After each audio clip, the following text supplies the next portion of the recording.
What's going on? It's Tony from LearnAutoBodyAndPaint.com. Super excited to be with you guys tonight. Before we get started, I got my hoodie here. Before we get started, if I just want to do a quick lighting check, audio check, visual check. Let me know, type in the chat box really quickly if you hear me okay, if the video is coming through okay, and if we are good. Type in the chat if you are on your desktop. On the right side there's going to be a little chat where you could see the chat. I just want to make sure the audio is good. So if you guys give me some quick feedback. Hey Tony, David, yuppers. Okay, great. Sounds great. Excellent. Thank you for the feedback. Awesome, guys. Awesome. Thank you guys so much. Okay. Awesome. So for everybody getting on right now, I want to say Merry Christmas. It's almost Christmas. What's up, Butch from Flower Mound? I hear ya. So quickly, when everybody getting on can quickly say where you're from in the world, just type in quickly where you're from and how many live streams you've been on so far. And also, if you could give me a quick thumbs up, that would be amazing. Really thank you for that. And then I'm going to show you some quick tips on setting up a spray gun, and we'll do some live Q&A. So hopefully you guys like that. So we got everybody saying the audio is good. Paul, VIP member from Indiana. We got another VIP member in the house. Where are ya? Butch, welcome VIP. That's the car you painted green, or the BMW. That's the BMW in back of me. The green one's right there.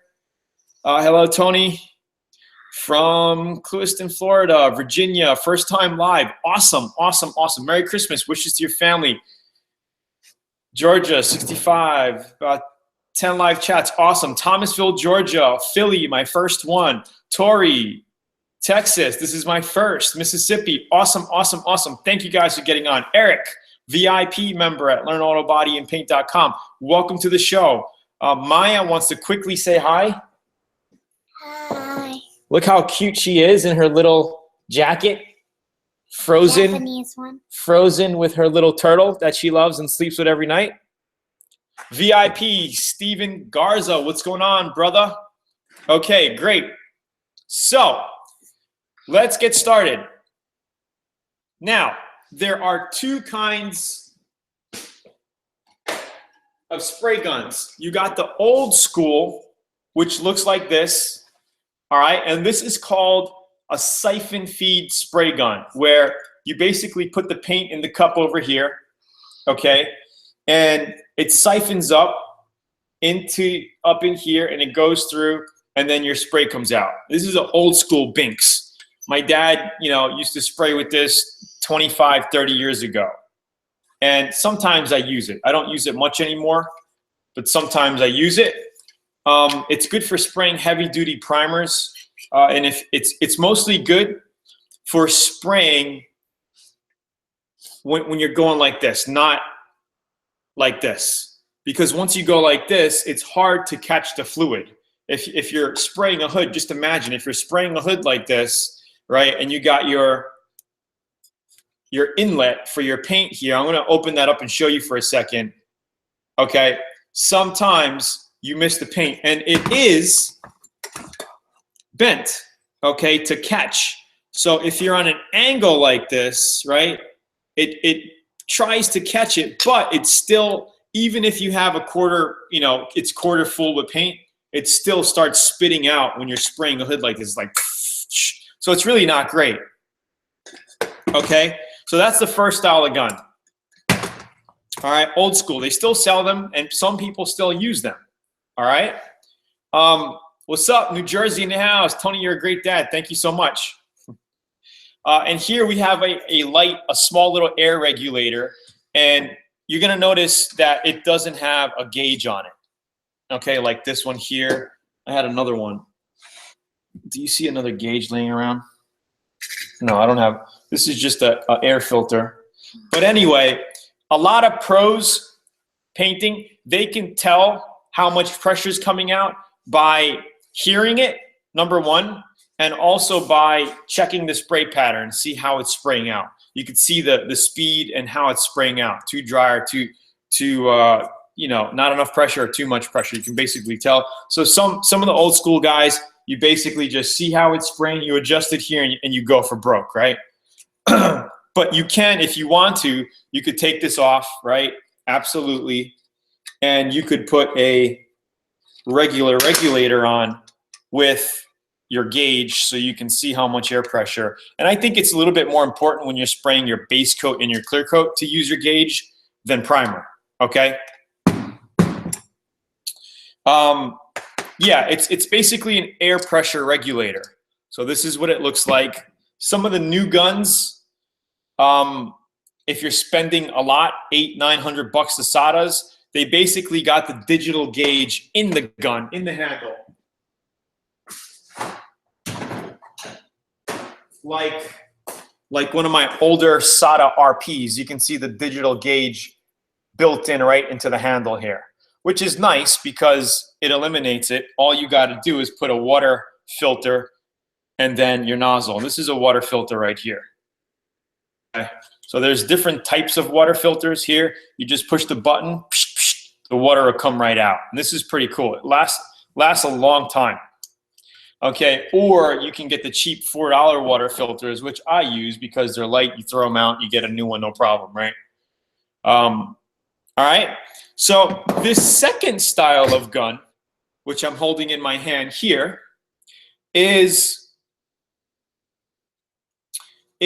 called a gravity style spray gun. Gravity, right? Because your paint is sitting up top, and then the gravity, right? With the gravity, it pulls down into your spray gun, and then you got your air coming in, which feeds and sprays your material out. Okay, this is a gravity, and this is a siphon. So if you know the difference now, gravity, siphon. No, I made a mistake. Gravity on this side. I'm losing my mind. All right, you know what I'm talking about. So to set up a brand new spray gun, let's say you have a brand new spray gun like this. All right, you're gonna want some plumber's tape, okay? And I'm gonna quickly set the bottom up really quickly, and we're gonna probably run some air through this. Maybe I'll throw a little lacquer thinner in it just to give you a quick demo. All right. So basically, if you see this needle here, okay, that's adjusts your fluid flow right over here. And this is for your fan, okay, for your fan. This is called the fluid tip, fluid cap, okay, fluid tip cap. And this is basically your needle comes through here, okay, and your fluid tip, your fluid cap, fluid tip cap. All right, so you could basically do this, and you got a little spring in here, and you could pull the needle right out when you want to clean it. Okay, all guns are set up like this. Some of them look a little bit different. Like if you look at the 980 here, you could see it also has a little tightener here. Okay, so if you want to screw it in to get less material, you can just tighten this right there, and then it just locks it in place. And then on this side, you got your fan. Okay, this is for your fan, wide open and narrow. Okay, so thank you guys. Are you guys enjoying this so far? If you're enjoying the video, please give me a thumbs up, hit in the comment box, let me know. We're gonna finish setting up this high volume, low pressure spray gun right here. All right, I'm gonna put the cap back on. This is a 1.2 tip. I usually like to use a 1.3 to a 1.4 tip when spraying basic base coat, clear coat. All right, a 1.2 is a little small for laying down heavy paints. It's more for 1.2. I would say it would be more for woodwork people. Okay, but if you're doing cars, you're spraying cars, regular base coat, clear coat paint, you want to use, my favorite is a 1.4 tip. Okay, I get 1.4 across all of my spray guns for basic base coat, clear coat painting, waterborne paints, whatever. Single stage acrylic enamel, synthetic enamel, any type of car paint, 1.4 is where you want to be. Some people like the 1.3, whatever, okay? Whatever floats your boat. So we're just gonna put this on quickly right here. All right, so you always wanna make sure that this is on horizontally, okay? Just like that, because your fan is gonna come out like this. If you set it up this way, your fan's gonna come out this way. It's gonna spray this way. It's kind of weird to paint like that, but some woodworkers set it up like this, set it up like this. So if they have a piece of wood or something, you know, a log, a log like this, imagine they could just go, psh, psh, psh, psh. It's easier for them. But usually, I mean, 99%, 95% of the time you're spraying a car, you want it set up like that, okay? Because you want your fan coming this way. So, you know, you're doing your spraying like this, okay? What's up, Hawaiian? What's up? All right, so let's put some plumber's tape on the threads here, and let's put our regulator on it quickly. You don't need a lot. Just get a very little. And you only really have to do this on your first setup because you're going to be leaving that part together. Okay, now here's a little trick that I think you're going to like. And this goes, I mean, if you're a plumber or mechanic, you should probably know it. All right, so these are your threads, okay? And you got to remember when you're tightening something, right? You're tightening clockwise, right? You're going this way, right? We're going this way, okay? So when we put our plumber's tape on, we want to make sure we wrap it this way, same way. So when we tighten, it fits in good, because if we put our plumber's tape on the reverse way and then we're screwing this on clockwise, if we put our plumber's tape on counterclockwise and we put this on clockwise, you know, the end could peel out, but it really doesn't make a difference, but it's best to put it on the same way.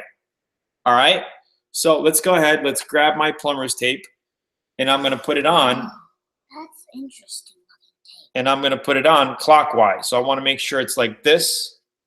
Okay, this basically seals any air leaks that you have, okay, or water leaks for plumbing people, right? Plumbers. So we're gonna go this way. What does it feel like? It's very, very soft. I'll let you feel it later, okay?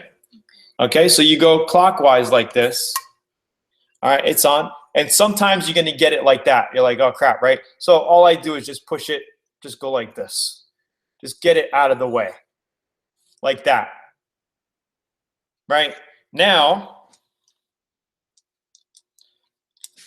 I just twist this on clockwise, okay? Tighten it up. Just keep tightening it up, and I'm not gonna tighten it. And the way I like to, I'm a righty, so I like to have my gauge kind of like this. All right, so on my inside. So when I'm testing it to check my air pressure, it's right here, not on this side. That's how I like to do it. Okay, so I go like that and I tighten it up, right?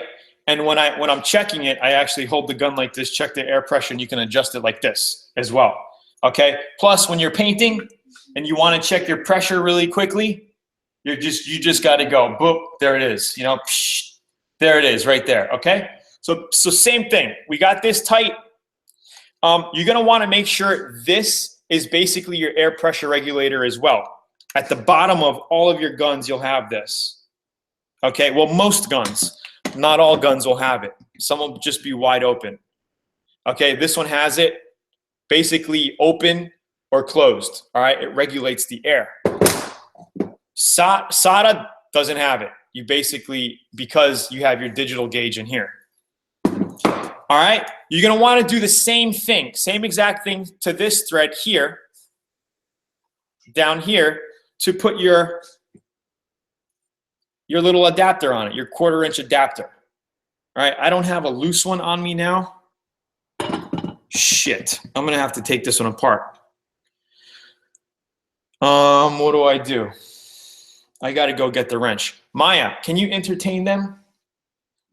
Let me get a wrench quick. Maya, entertain these people. Talk about Christmas. Effie, I can talk about Christmas. My friend said if you're a very good girl, you can get presents early, and I already have 15 of them underneath. Besides, one is from my little sister Allie, and it is like this big, but it's very heavy. I think I have them. Besides, I saw my little stuffed animal turtle. I was making her some new clothes today, but I need to sew on some buttons, right? And it really does get cold. Yeah, I'm back in the house.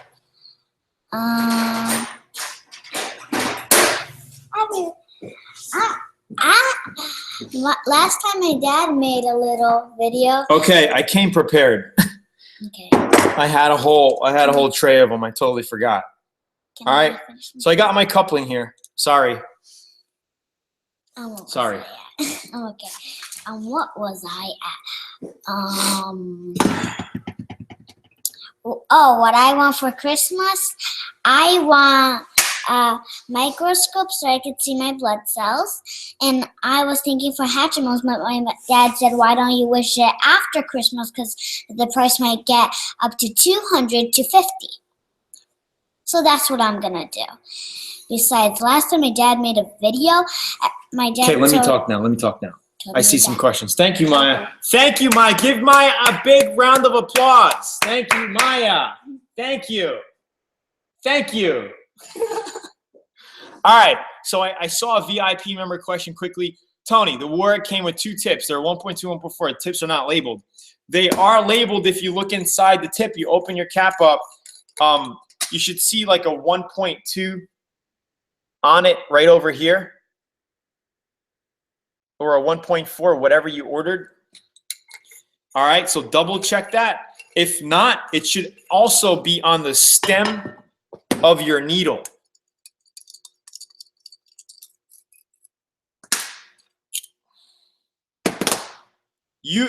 This one doesn't have it. Sometimes it's a little ingrained here. It'll tell you what size the tip is. This one doesn't have it. But you should be able to tell also by just looking at it. You will see a difference. Especially, it might be a little harder between a 1.2 and 1.4, but if you had a 1.8 or something, you'd be able to see that a lot easier. All right, good job, Maya. Good job. All right, thank you, people. Thank you so much. Okay, so I got my little coupling here, 1/4-inch coupling. You're gonna want to do the same thing. Should I do it? Should I put some plumber's tape on it? I'll do it really quickly. I just don't want to take up too much time here. I know it's late for some of you people. You're just tuning in quickly. I just want to get this set up for you quickly. So, all right, so I'm doing it. All right, I got my plumber's tape on it. I got this on it. You're going to want to make sure nice and tight, okay? Make sure everything's nice and tight, okay? Now, here's how I like to set up the gun. Open this bottom wide open because you're going to be controlling your air pressure through here with this right here. Okay, open, close, lock, okay? This dial here, there's a diaphragm inside of this specific model where you open it and then you could go like this to let more airflow go through, close it up, less airflow, and lock it in place, all right? I just hope this one is a good one because I know I had an issue. I took one apart to show a VIP member something. Okay, excellent. So now what I'm gonna do is so make sure your bottom is all the way open, okay? Your cutoff over here, make sure it's all the way open because you're gonna be adjusting it here. Also, your fluid tip, back out, not all the way, but back out and then close Okay, pull the trigger here until it's all the way. Okay, hold on. Okay, this is all the way for me. Okay, back out all the way without it coming out. Then you want to pull your trigger, because I like to have full fluid flow when I paint cars. Full fluid flow. That's what you want to make sure. So what I do is make sure my needle tip is all the way out. Squeeze my trigger here, and then tighten it. Okay, and then it gets tight. And then if you want, you could turn it an eighth of an inch, just a very little. Okay. Okay, that's it. That's full fluid flow. Okay, and then this is our basic fan flow here, wider or narrow. And we do that, we adjust that once we put some material in here and shoot some material out. But that's the pretty much basic setup. The next setup is gonna be your air. So let's go ahead and plug the air in really quickly.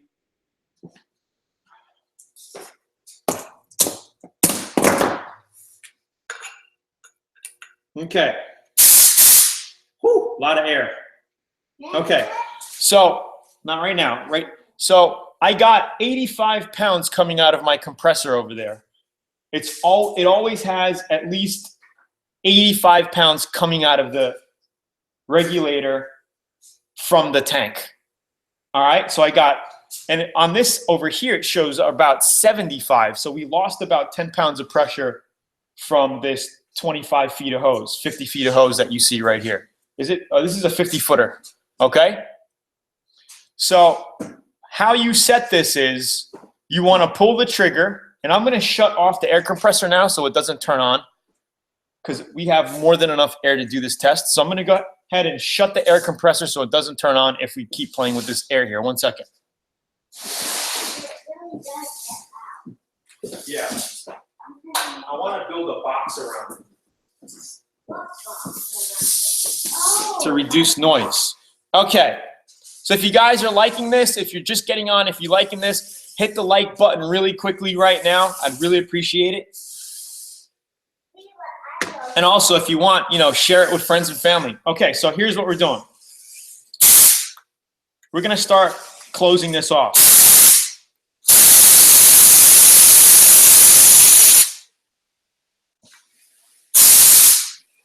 Oh, God.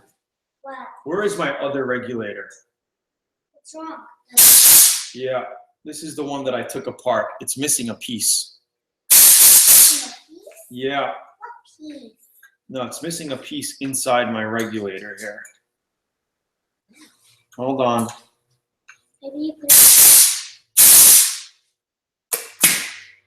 No good. Hold on. I can't find my other regulator that I had. Did you see another one of these around mine? Maybe it's in that big box. I have this one here. We could use this one. Good.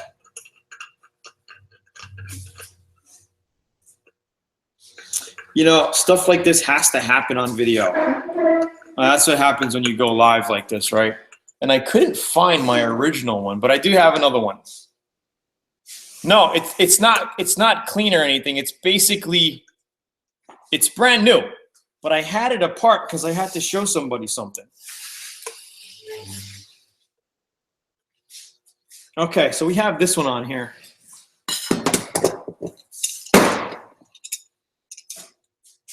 Let me just put this on quick. Give me a second, guys. Maya, let's see if you could find the other one like this. Look around over there. Look on top of that toolbox over there. Please, thank you. You see anything like that? Not really. No? Not even on the bottom. Okay. I'm pretty sure we'll be okay. This is okay. Okay. See, the reason why I wanted to use the other one was because this one works fine. It was because the gauge was a lot bigger and clearer. If you can see the difference, where the hell is it?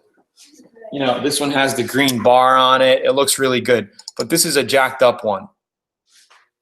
I had to take it apart and I lost a piece.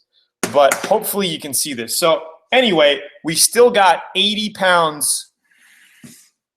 We still have 80 pounds of pressure coming from the line, as you can see. I hope you could see this. 80 pounds, okay? This is your adjustment here, okay? Just like this adjustment here, okay? You're gonna have to move this one. You gotta open it and then tighten or loosen, okay? Loosen, you get more air. Tighten, you basically get, okay? So if we pull the trigger, you're gonna see I'm down to like, it goes down to like 15 pounds. So what I wanna do is open it up. I wanna set it to roughly 26 pounds when spraying. If you see that.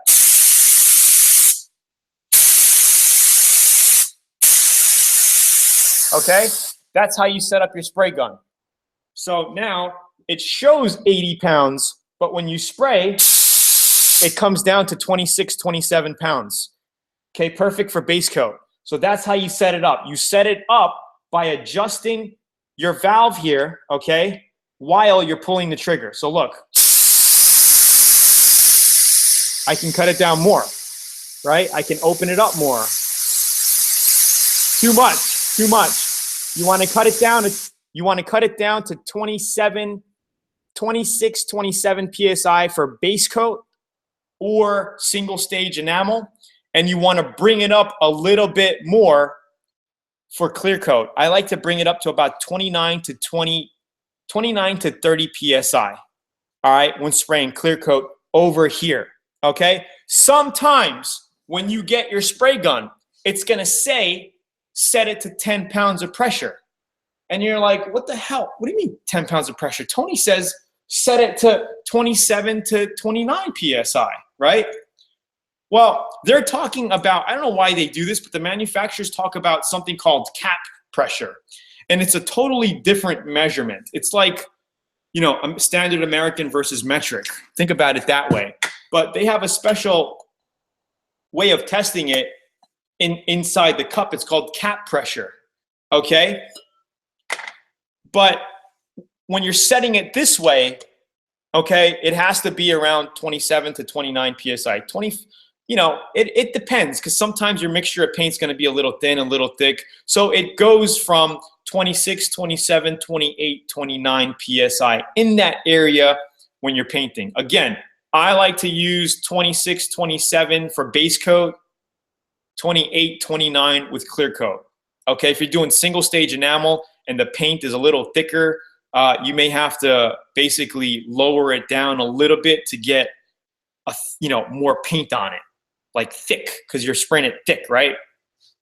So basically, this is 30 pounds. Okay, and then you pull your trigger,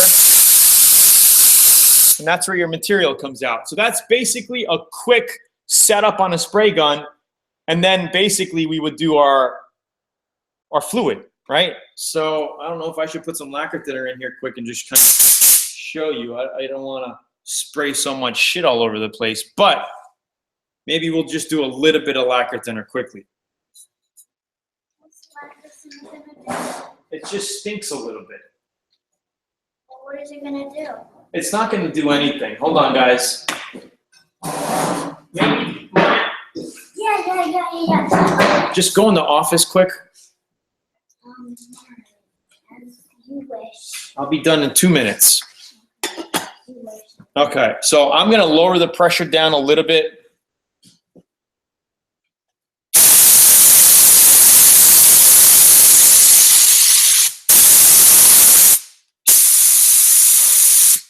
All right, quickly. And I'm not wearing a mask because you guys need to hear me. So our top adjustment here is for our fan width. You can see that it's shut all the way. Look at our fluid flow. All right. I like to spray full width sometimes a little narrower, a very little, like full width, because on some of the spray guns, this looks like an 8 to 10 inch fan. With some of the spray guns, especially with the Warwick 980, you're gonna get a 12-inch fan, very wide. And I like to narrow it down maybe to 11 inches, you know, a little bit. So you got full, and then I just like to bring it down just a little bit, okay? So as you can see, that's basically how you set it up. So you got straight, and then you got wide. Okay, I like wide fans. I like wide fans when painting, so you got more coverage, okay? And obviously, when you make it narrow like this, it's good to do door jambs. You could do door jambs, fender wells, but what I would do is cut the pressure a little bit more when you do that.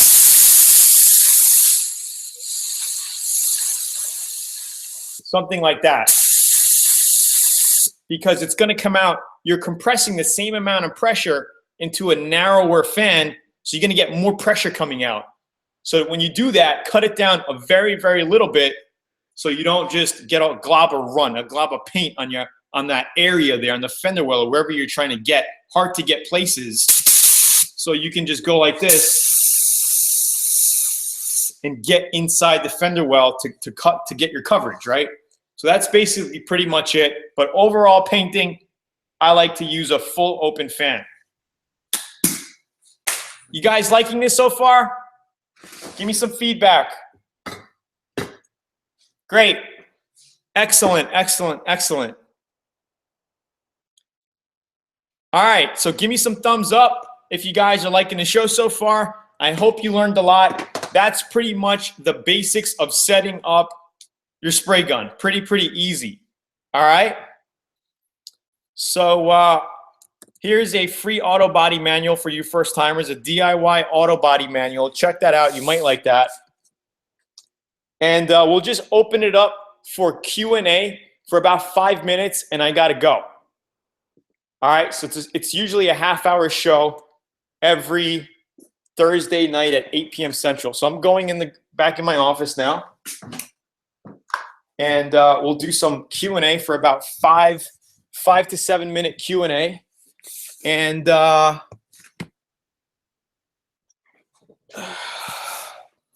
Butch, thank you so much. Check out Tony's VIP series, a must-have for folks and great for experienced painters as well.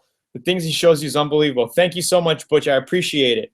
Can we please have 64 thumbs up? Okay, you got to tell him. You got to tell him. For all of you that didn't like us, click the thumbs up button now. All the people that likes and does not like it, please hit the like button. You could only hit it once, because if you hit it again, it just basically takes it off. All right, let's do quick Q&A for you guys. When you spray from the gun, do you spray thin or thick layers? I would say medium wet. Medium wet. It depends. Sometimes you're going to be spraying and you're going to see a little chemical reaction. Maybe, you know, you got a little oil on it from your hand somewhere and it's biting or separating, meaning, you know, your paint's going on, but it's it pulls away from parts of the panel, right? There's a way to fix that as you're painting. The way to fix that is to basically keep dusting it. All right, so you're going to spray. If you notice an issue, that's when you're going to want to spray very, very lightly, okay, to get rid of that issue that you're having. Okay, so you're just going to dust it, just keep your air on it, dust it, keep your air on it. And there's a way to do it, and I show you how to do that in the VIP course as well. And you'll be able to fix that area while you're painting, and then you start to give it heavy coats. All right, because there's a lot of issues sometimes that happen while you're in the painting process, and you're going to have to fix them as you go. All right, some people panic. I used to panic when I was, 16, 17 painting, and my dad, I used to be freaking out over like little things. And my dad was like, don't worry, chill out. Sometimes you'd have to basically wait for 20, 30 minutes, let your base coat dry, get some water sand, get some sandpaper, wet sand the area that's kind of blotchy or not correct, and redo it. right? Base it. Wait. Sometimes a 2-hour paint job will take 5-6 hours because of, you know, things that happened that wasn't, you know, that you couldn't have controlled. Again, prep is number one. If you prep your panels in your car and it's nice and clean, you got it going good, you know, it reduces your chances of having any kind of issues in the spray booth or in your garage when you're painting. All right. Hope that helps. Can you clear coat over rattle can enamel? No, you're going to get a chemical reaction. I would not do it. You basically have to lacquer thinner it and wash that enamel off, or sand it and put a 2K primer sealer on top of it. But when you do that, you're going to have to make sure to go over light coats because you can get a chemical reaction, because that stuff is just nasty. That rattle can enamels and clear coats is just, it's just bad stuff, cheap bad stuff that'll give you chemical reactions. How do you paint in 50-degree weather or lower? I don't paint. You know, you could heat up your garage, but me, I don't do jobs for customers. I do custom jobs of my own, and I do stuff to teach you guys. So when it gets cold, I just don't do it. I don't do body work, right? Because I have other things to do as well. So I would wait till it gets warmer, 55, 65 degrees, 70 degrees is like the ideal temperature. 70, 75, 80, 85, that's a good temperature to paint in. But if you want to heat up your garage, you know, you're more than free to heat up your garage and do that. I'm going to do flak. When you spray from the gun, do you spray? All right, did that. How long have I been doing auto body? I've been doing auto body since I was 13 years old. I'm 34 now. So very, very long time. At one point, I had my own body shop. I painted my first car when I was 15. Painted my first motorcycle when I was 13. I have the picture up on the wall over there. So I've been doing auto body for a long, long time. Long time. Painted hundreds of cars. Base is good, but clear is bad. I don't understand what you're trying to say there. Do you use the same gun for epoxy primers, base coat, clear coat? You can, David. You can use the same gun. You just have to make sure you clean it very, very well. All right. So if you're doing your 2K primer, right, and you're done, clean it very well, because you can't. It's not that you're going to have a reaction between your paint and your primer being in the same gun. No, that's not the issue. The issue is primers, especially 2K primers or filler primers that you're using, sealer primers, the catalyst in there is so strong. If you don't clean your gun, it starts to cake up inside of your gun. All right, it's actually a stronger catalyst than your clear coat. Okay, especially when you're doing like, you know, the Evercoat filler and all that stuff. All right, but the thing is you're gonna have to use a bigger tip size when you're spraying. So I suggest, if you're buying a spray gun, and you could go here and pick up a brand new spray gun. We have the best prices right now for all the Warwick Warwick lines right now. And if you want, you could go ahead and pick up a gun. So if you're going to use the same gun for primers and paint, right, what you want to do is get at least a 2.0 to a 2.2 tip for thick primers, and then your 1.4 tip for basic base coat, clear coat, or single stage paints. Then you're all around, you're good, and just keep your guns clean. That's how I roll.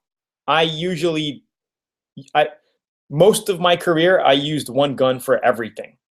Okay. And then later on, I started getting more guns and more guns and more guns and more guns. And then, you know, now I have primer guns, and now I have base coat, clear coat guns.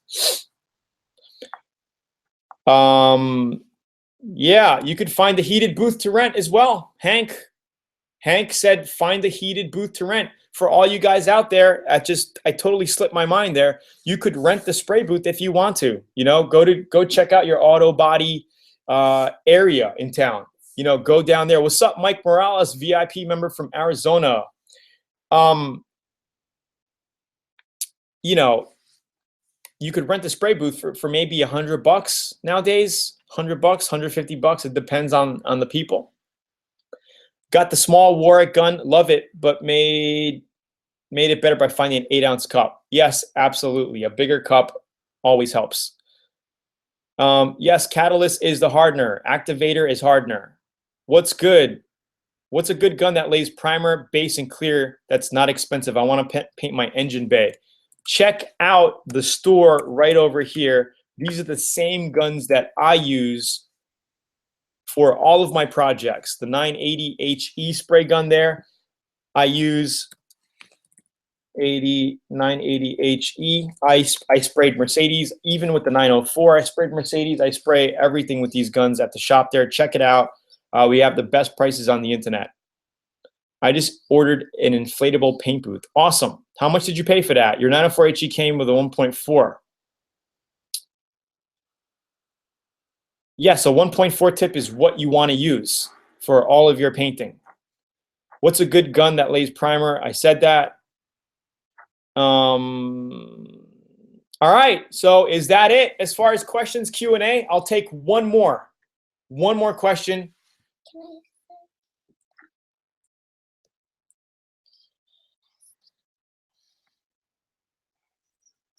One more question. You ever sprayed cabinets? I've sprayed a refrigerator once. I've sprayed an Xbox once. I've sprayed a laptop computer once. You could paint anything with car paint. So, and you can use the same spray guns that you spray cars with to do woodwork and cabinets and all of that. So yeah, you could do that. Have you ever used any waterborne clear? No, not yet. I'm not really into waterborne clear coats. Are there advantages and disadvantages painting a certain part of a vehicle versus a whole car? It all depends on what you want to do. If you want to paint the whole car and that's what you want to do, then paint the whole car. If you're going to be doing a touch-up job, then do a touch-up job. If you are trying to paint a whole car in pieces because you don't have the space, yeah, you could do that, but I don't recommend you do that if you're doing custom colors with heavy metallics, because you may see the difference in color while you're spraying it, because you're going to be mixing it at different times, and especially if you're doing candy paint jobs or custom pearl paint jobs, where you're putting in pearls in your clear coats or your mid coats or whatever you're doing, or flakes. You want to make sure, if you're doing custom jobs like that, you want to make sure you got everything basically laid out in front of you, and then you do your custom paint job so it's all there. All right. So awesome, guys. I want to say thank you all for getting on. Yes, Dawn Stewart, the baby is okay. I think she's still sleeping right now. I'm about to go check her out. Can I say something? No problem, guys. Thank you so much. Any videos on painting alloy wheels? Well, I don't have any on painting alloy wheels, but it's basically the same process. You sand it down 400 grit, prime it, sand it again, and paint it. Okay, so David says, one quick question on bare metal. Do you epoxy first and Bondo, or the opposite? I've heard of people doing it both ways. I've done it both ways. But I like to Bondo on top of the metal. So make sure you got a good scratch, Bondo on top of the metal, and then you could lay your primer on top of it. Sometimes you're gonna have some imperfection, so you could basically 80 grit it and then lay skins of Bondo on that as well. All right, so mixing the Bondo and the primer is not gonna hurt. So it's really how you want to do it. I know some people where they prime the whole thing and then they block it. They'll see some imperfections. They'll 80 grit the low spots and then put a skin of Bondo on top of it and cut it down flat. All right. So yes, thank you, everybody. Wait, can I say something?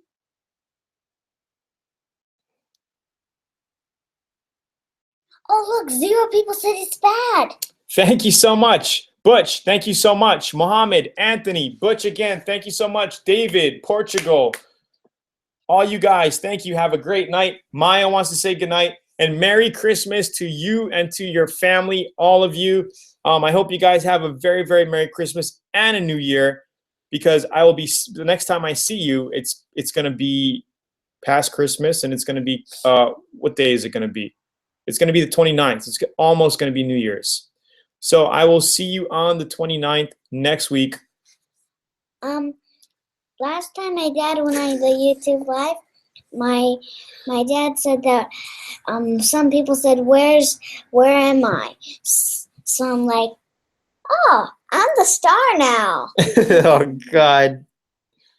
Besides, I drew this while you guys were talking. Dad's computer. Oh, wow. Wow. That's me on the computer doing the YouTube live right now. That's what it looks like. Pretty cool. All right, guys, have a great night. Thank you for tuning in. Merry Christmas. For all of you newbies, you could go here right now to get a free 85-page auto body and paint manual. And if you're interested in learning more step-by-step auto body to take your skills to the next level from a 20-year veteran like myself, then check out the VIP course. You're going to gain so much knowledge, so much skills. You'll be able to fast track your success because you're going to know what to do and what to avoid by learning from other people's experience. And the cool thing about VIP is I still make mistakes once in a while. And I don't cut out the mistakes. I show you the mistakes that I make, and I also show you how I fix them. Because I think a professional is not somebody who doesn't make mistakes. A professional is somebody who makes mistakes and who knows how to fix the mistakes that they've made. All right? Merry Christmas, guys. Check out the VIP. Get your free auto body manual, and I'll see you guys next week. Thank you, Hank. Bye. Thank you, everybody. Cheers. Good night. Peace out.